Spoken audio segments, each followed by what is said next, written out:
Hello students, today we are going to learn about chapter number 2 DC power supplies from paper 1. As this chapter has 20% wattage, so this is most important chapter. Okay students, before starting this chapter let us revise about transformer. As you know that transformer has primary, this is primary winding and this is secondary winding, this is a core, and number of turns of primary shows this NP while NS shows that number of turns of secondary. Voltage induced in the primary is denoted by VP while VS is voltage induced in the secondary of the transformer. And we know that this transformer works on only AC. Now all of we studied in the previous standard, that is turns ratio. It is the ratio of number of turns of primary to the number of turns of secondary is equals to voltage induced in the primary to the voltage induced in the secondary. And all of you know that different type of transformers: audio frequency transformer, radio frequency transformer, intermediate frequency transformer, step up, step down, isolation transformer and auto transformer. Now we will see step up and step down transformer.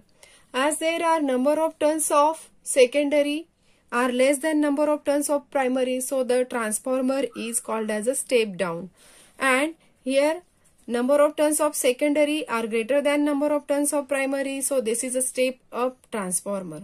Now we will use this step down transformer in the block diagram of DC power supply. As this is the block diagram of DC power supply, it consists of transformer, rectifier, filter and voltage regulator. AC is applied to the input of the transformer and output is a smooth regulated DC.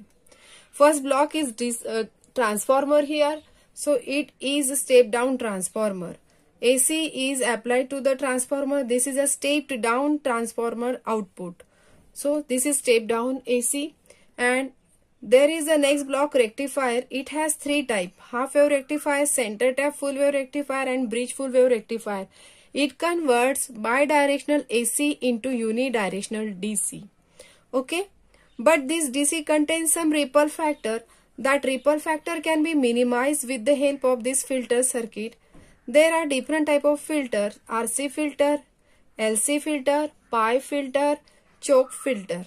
Okay, so this filter filters the ripple which is present in the output of the rectifier. You can see the output of the filter, still it is fluctuating. So this output can be minimized with the help of this next block, voltage regulator. So it has some ripple part that can be minimized with the help of voltage regulator. Means still there is a fluctuation in the output of the filter that can be minimized with the help of voltage regulator. As there are different type of voltage regulator like Zener as a voltage regulator, IC LM317, this is a 3-pin IC. Then next is a transistorized voltage regulator.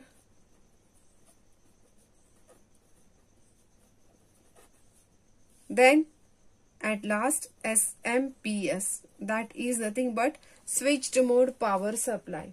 Okay, a Zener regulator, transistorized regulator or 3-terminal IC regulator can be used for voltage regulator. A switched mode power supply is used to provide large load current with negligible power dissipation in the series pass transistor. So different type of power supplies are discussed in this chapter. Let us see each block in brief. Transformer, we know that, but rectifier, there are three type of rectifier. Their drawback, their comparison. Filters, there are different type of filter like RC filter, LC filter, pi filter, choke filter, etc. And these are the voltage regulator. So at the voltage regulator, this voltage regulator provides the smooth DC without any fluctuations. In this way, we'll get the regulated DC output without any ripple.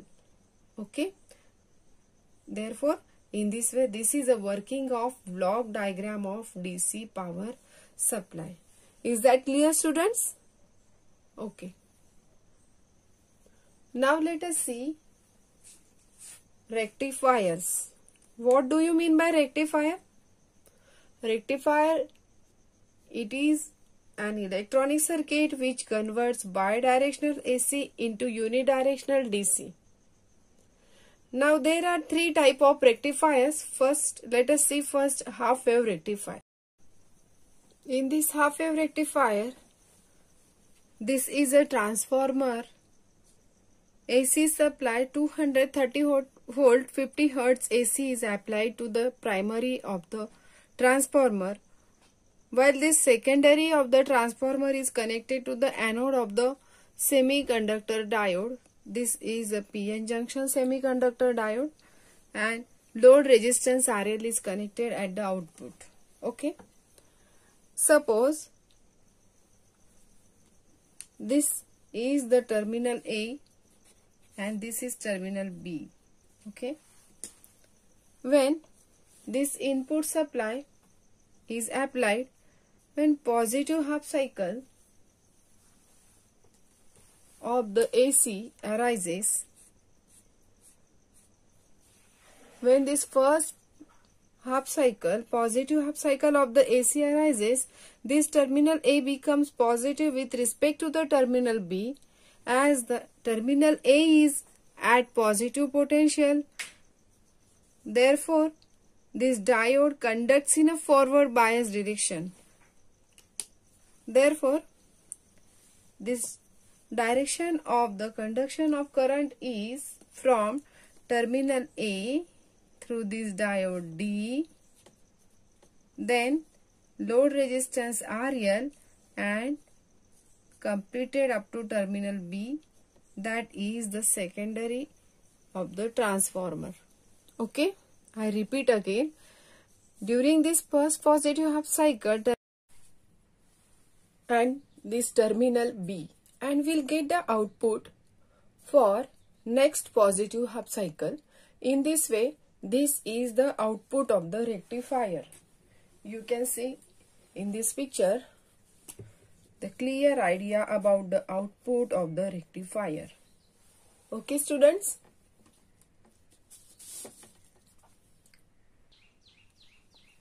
Now next is the peak inverse voltage. If you observe carefully, during positive half cycle, terminal A becomes positive while terminal B becomes negative, and thus this diode conducts in a forward bias direction. But what about negative half cycle? This terminal A becomes positive and terminal A becomes negative. Therefore, diode conducts in a reverse bias direction. Peak inverse voltage is an important rating of rectifier diode. Rectifier diode, that diode should stand for this voltage when it is in reverse bias. In negative half cycle, when terminal B of the transformer is positive, it is appearing at the cathode of the diode. From this diagram, you can get the clear idea. Reverse voltage appear across the diode. Maximum inverse voltage is peak voltage given as Vp. This maximum reverse voltage is called as a peak inverse voltage. To avoid breakdown, the peak inverse voltage of the diode must be greater than Vp. Is that clear, students? So let us remember this concept. Peak inverse voltage. You have to find out in some given problems, that is how much is the peak inverse voltage of the diode. Now what are the advantages of this rectifier? Here only one diode is used and normal transformer is required. Okay. Transformer is not essential for high voltage rectifier. The circuit is simple and low cost. Peak inverse voltage is only Vp. But there is one disadvantage. The output of half wave rectifier is less than because only half cycle appears in the output. Therefore, the voltage VDC is given by VDC is equals to Vp upon pi, because we'll get only positive half cycled output. Therefore, this voltage is the Vp upon pi. There is a wastage of negative half cycle voltage. Since ripple frequency is low here, more ripple occurs that result in a poor quality of DC. Therefore, more fluctuation result in more percentage ripple. Ripple means this is unwanted part of the AC present in the output of the rectifier.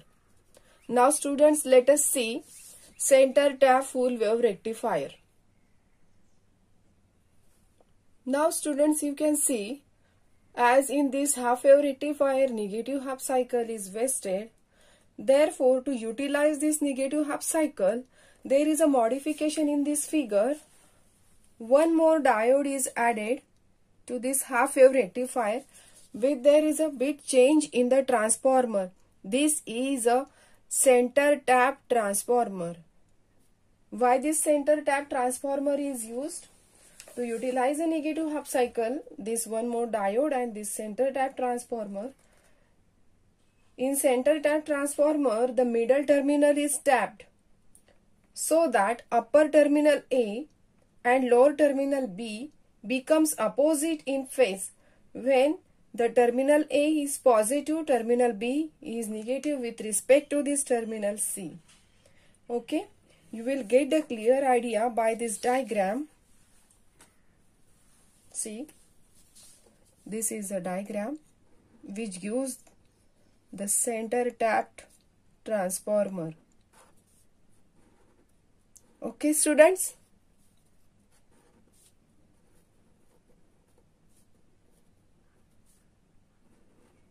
this is the secondary of the transformer, and this secondary is tapped in such a way that both this terminal A and B are opposite in phase with each other. Okay. This is terminal A. This is terminal B. Suppose this is at 6 volt. In the same way, it will at the minus 6 volt. Okay. So, why this transformer we used here? At the same times, this A and B are opposite in phase. Okay. Now, let us see how this center tap full wave rectifier works. When here AC is applied, that is 230 volt 50 hertz AC to the primary of the transformer. Here, this is the primary of the transformer, and this terminal A is the one of the terminal, that is upper terminal of the secondary of the transformer. So, during this positive half cycle, this terminal A becomes positive with respect to the terminal A becomes positive while terminal B becomes negative with respect to C. Okay. As this terminal is positive, this is negative. So, diode D1 is conducted in a forward bias direction because its anode is at the positive potential and its cathode is at the negative potential. Therefore, as the diode conducts in a forward bias direction, what is the path? Let us see. This diode conducts in a forward bias direction for positive half cycle. So, current conduction path is from terminal A through diode D1, then load resistance RL, and to this terminal C. This is the complete closed path of the current conduction in positive half cycle. Means diode act as a closed switch. Okay students, so we'll get the output for positive half cycle, and positive half cycle only diode D1 conducts in a forward bias direction while diode D2 is in a reverse bias direction due to this negative terminal. Now when negative half cycle arises, terminal A is at negative potential and this terminal A is at positive potential with respect to the terminal C. Therefore, now this diode D2 is in forward bias direction while D1 is in a reverse bias direction. Therefore, diode D1 act as a open switch while diode D2 act as a closed switch. So what is the path of current conduction? This is from terminal B through this diode D2, then through this load resistance RL and up to this C. Means for negative half cycle, this diode D2 conducts in a forward bias direction and D1 conducts in a reverse bias direction. So therefore this diode acts as a closed switch for this negative half cycle, and we'll get the output for the negative half cycle of the input AC, and thus this is the output of the rectifier for negative half cycle. When again positive half cycle arises, terminal A becomes positive, diode D1 acts as a closed switch. It conducts in a forward bias direction, therefore we'll get the output for the positive half cycle as explained previously. Again negative half cycle arises, diode D2 acts as a closed switch, D1 acts as an open switch, therefore it conducts in a forward bias direction. Thus we'll get the output in this way from B through D, D2 through RL and C. This is a complete closed path, therefore we'll get the output for this negative half cycle due to this diode D2. In this way, we'll get the output for both the half cycle, positive as well as negative half cycle. Therefore, the name of this rectifier is given as a center tap full wave rectifier. Is that clear, students? Okay. Now, students, as compared to this half wave rectifier, if you see the output waveforms of the center tap full wave rectifier, you can see there is a change. Which change? This negative half cycle is utilized in the center tap full wave rectifier. As this is utilized in this center tap full wave rectifier, you can see the output is fully rectified. Therefore, advantage of this rectifier is that more DC voltage than half wave rectifier. The ripple frequency is doubled because 2 cycles are developed. It is 2 into F in. What is the frequency of input? This is a 50 Hz. Therefore, there is a twice the frequency of the ripple. So, multiply by 2 means the ripple frequency is here 100 Hz. Here, ripple frequency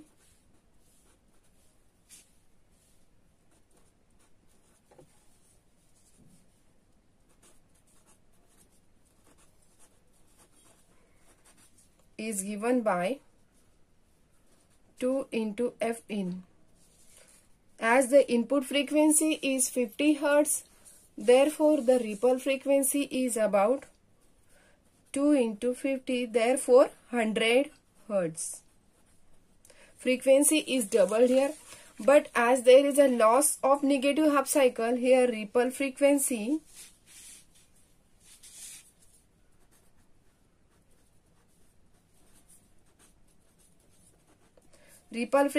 is given by only input frequency, that is 50 Hz.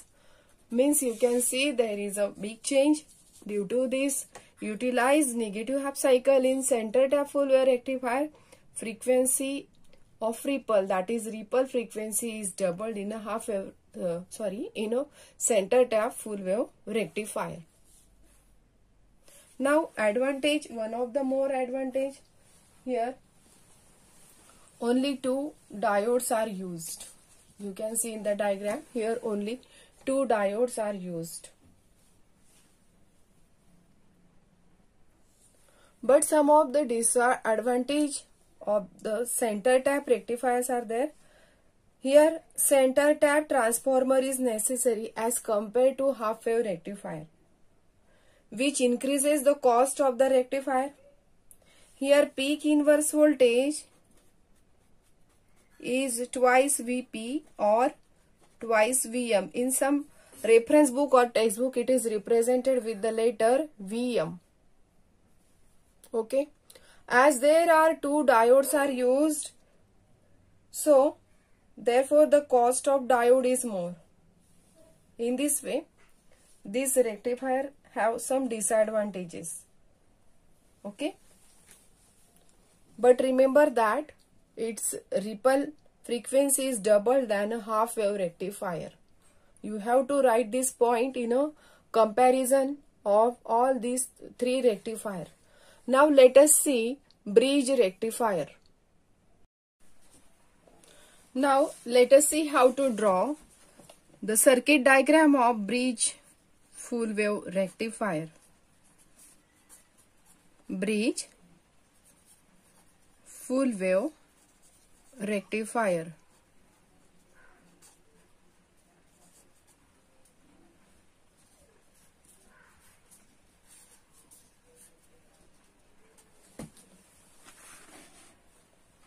First, this is the primary of transformer with AC input. This is the AC input. This is the core of the transformer.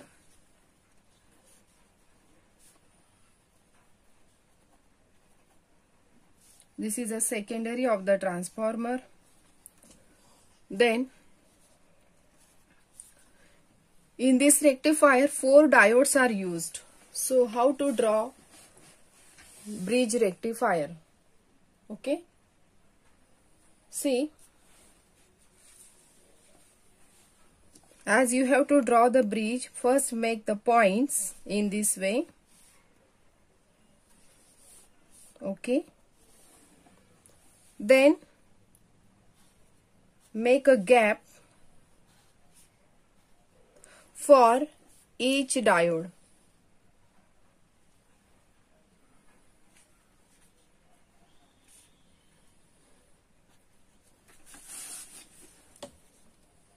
Okay,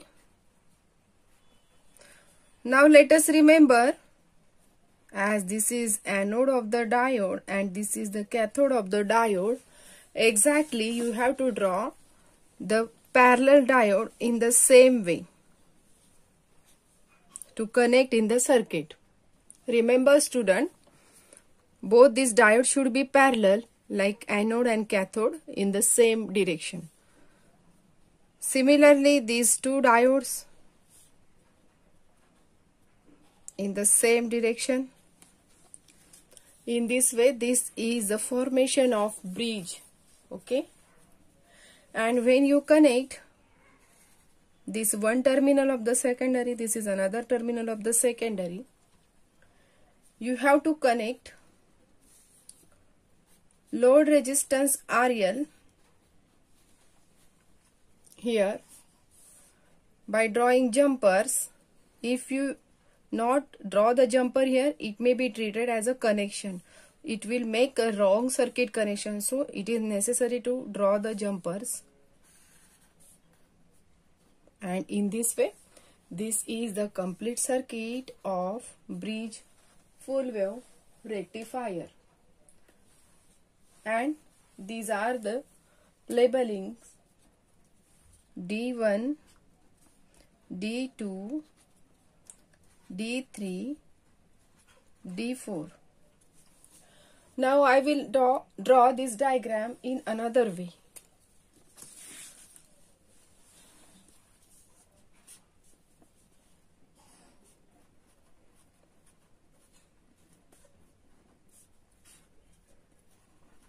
This is a primary with input AC, that is 230 volt, 50 hertz AC.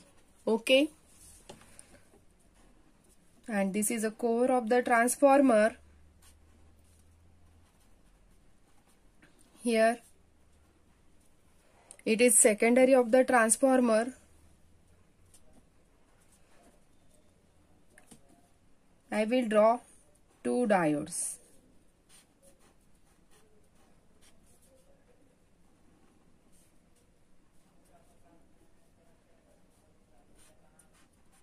Okay. So simple. This diode D3 and D2 here.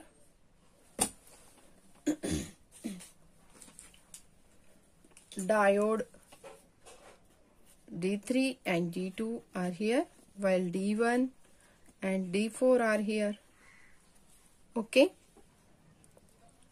So simply you will get the clear concept how to connect these diodes, and remaining circuit connection, you know that here it is middle connection. Okay. And you have to connect load resistance in between these two diodes. Okay. Instead of jumper, I have connected this resistance RL here. This is another way to draw this diagram, or simply you will draw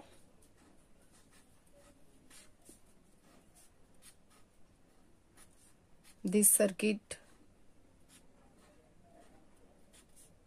Okay.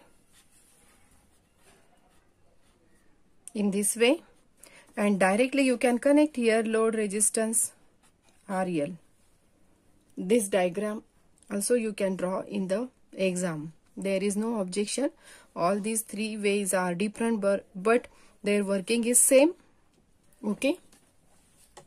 Now students, many of the students will make the mistakes here. They will connect the diodes directly clockwise like this. Here. Instead of connecting this diode, here cathode and anode, many of the students will connect this diode in a reversed bias direction. Now here again, there is a mistake.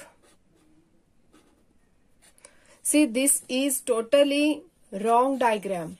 You should have to follow correct procedure to draw this diagram. Both the diodes are parallel. Same.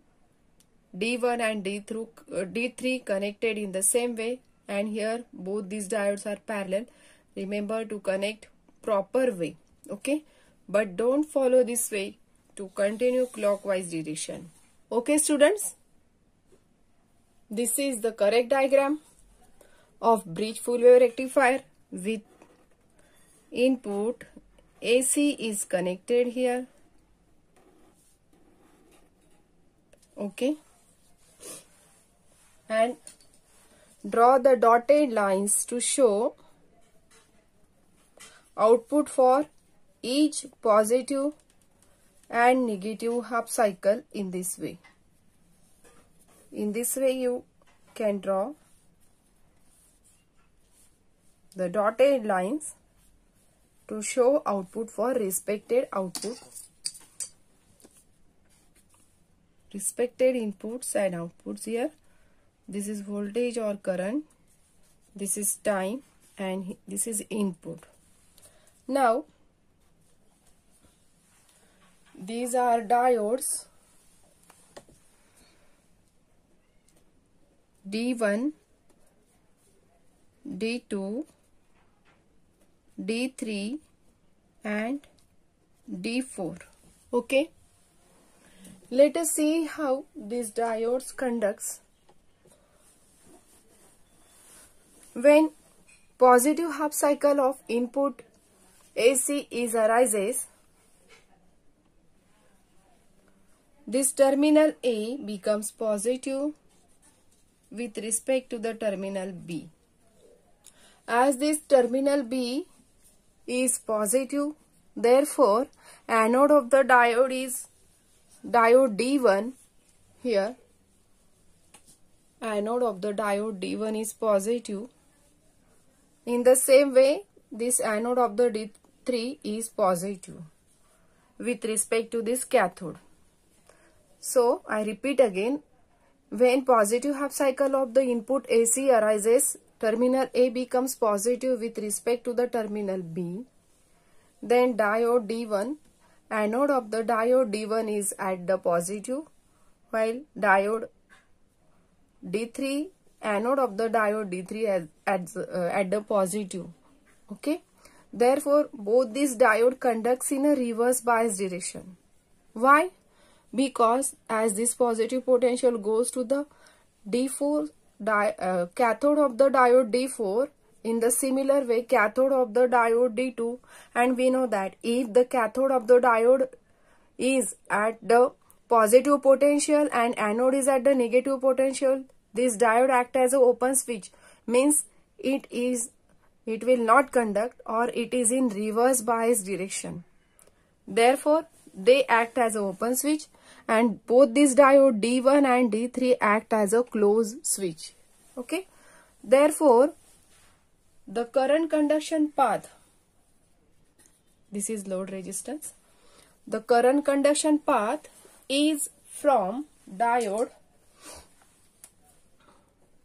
terminal A through diode D1, then load resistance RL, then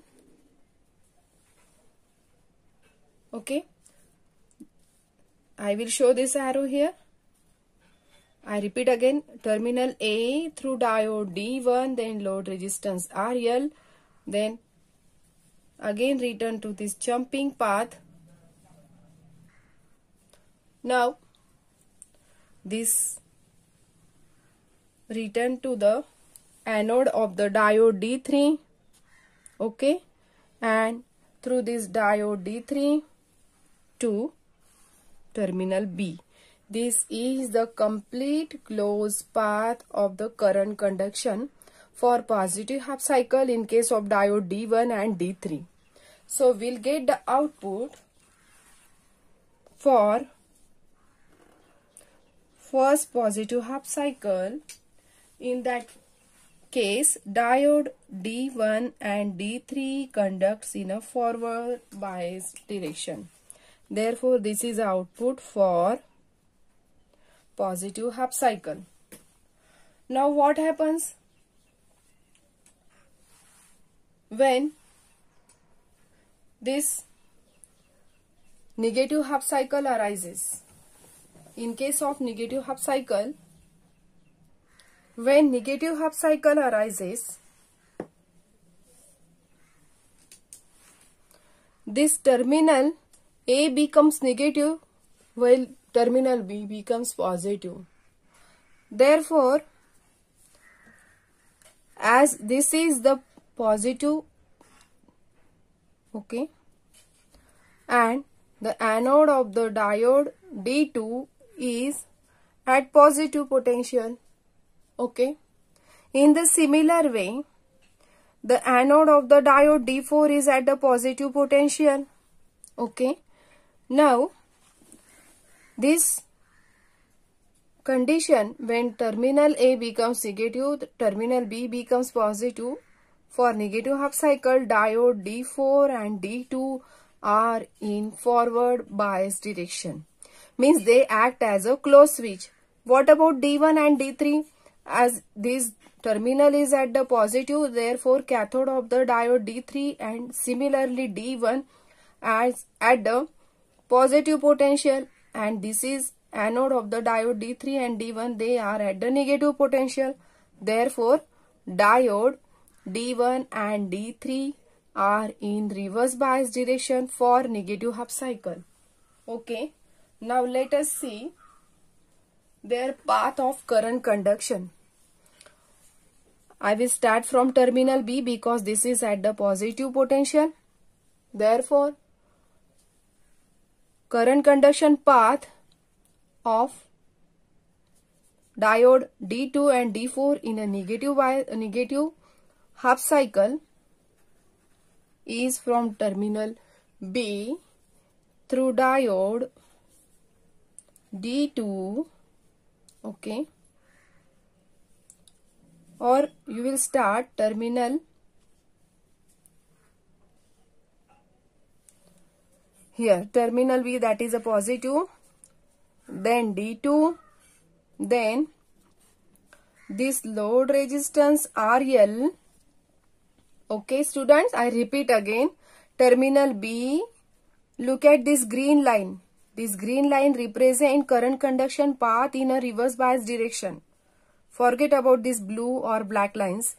Terminal B through D2, then load resistance RL, then return to this jumping path, again to anode of diode D4, okay, then through this D4 and return to this terminal A. Okay, in this way this is a current conduction path in a reverse bias direction. So in this way we'll get the output for negative half cycle, while in we get the output for negative half cycle in case of bridge rectifier, okay, in reverse bias direction diode D2 and D4. Both these diode D2 and D4 conducts in a forward bias direction. Okay. So we'll get the output for negative half cycle also here. Now what happen in case of next positive half cycle? Again the procedure will repeated here. Terminal A is positive with respect to the terminal B. Therefore D1 and D3 are in forward bias direction. So the current conduction path, look at this blue line from terminal A through diode D1, then load resistance RL, then reverse to D3 and completed to this terminal B. Okay students, so remember this. This cycle is repeated again and again, and thus we'll get the output for next half cycle, that is positive half cycle, negative half cycle, again positive half cycle. So this procedure repeated again and again, and we will get the output for negative half cycle, positive half cycle, negative half cycle, positive half cycle, negative half cycle, positive half cycle respectively. Thus we can say that this is a bridge rectifier without any center tap like this previous center tap full wave rectifier, but with the help of 4 diodes that form a bridge here, this is a full wave rectifier. Students, you can see all these 3 diagrams, their inputs and their respected output, okay, and comparison of all these 3 type of rectifier. Remember that HWR is for half wave rectifier, CT FWR center tap full wave rectifier, while bridge FWR means bridge full wave rectifier. Okay students, so some of the advantages of rectifiers are here. They are as more DC output voltage than half wave rectifier. Therefore, DC output voltage is nothing but twice Vp upon pi, because we'll get the output for both positive as well as negative half cycle. Ripple is less because ripple frequency is given by, I will write in short, ripple frequency is equal to twice F in. And what is the input frequency? It is about 50 Hz. 230 volt 50 hertz. Therefore 2 into 50, this is equal to 100 hertz. Okay. Then the ripple factor is about 0.48. What is mean by ripple factor? This ripple factor is the output is present in the part which is present in the output of the rectifier. Center type transformer is not required. That means here low cost of the transformer. The peak inverse voltage is low because that is VP, because maximum secondary voltage of transformer is VP. In bridge wave rectifier, peak inverse voltage appears across two diodes. Okay. Suppose in first half cycle terminal A positive, terminal B negative, then diode D2 and D4 are in reverse bias direction. It is shown in the diagram. Now students, before comparing all these three rectifier with some important points, let us see what is mean by ripple factor. Ripple factor is the ratio of, this ripple factor is defined as the ratio of RMS value of AC voltage to the DC output voltage. Okay. And if we have to find out percentage ripple or percentage ripple factor, that is equal to ripple factor multiplied by 100. See, this is example. What is the ripple factor? If output voltage of power supply unit reads 300 volt DC and when RMS value of ripple voltage is 0.6 volt. Now, by using this formula, first we have to write given things.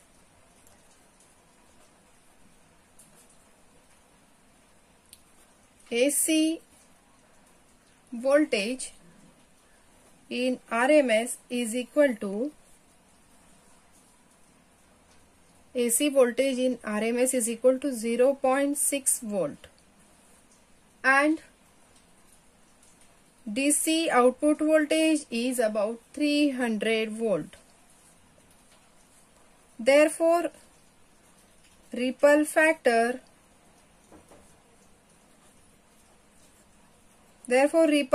is equal to AC in VRMS upon VDC, that is output DC voltage. By putting the values, we get 0.6 upon 300. So this is equal to 0.002. Okay. So this is a ripple factor.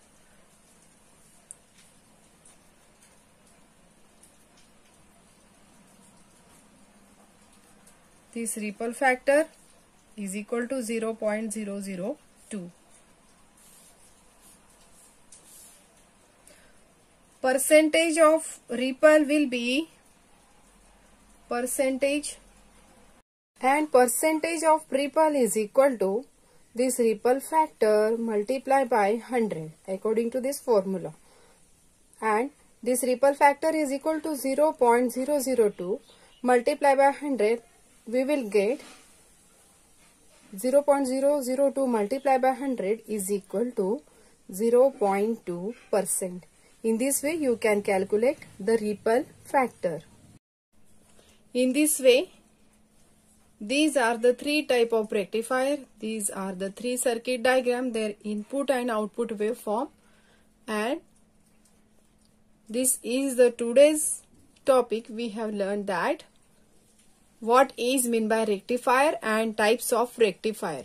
Okay students, In second part, we'll study about comparison of rectifiers and problems on the rectifiers.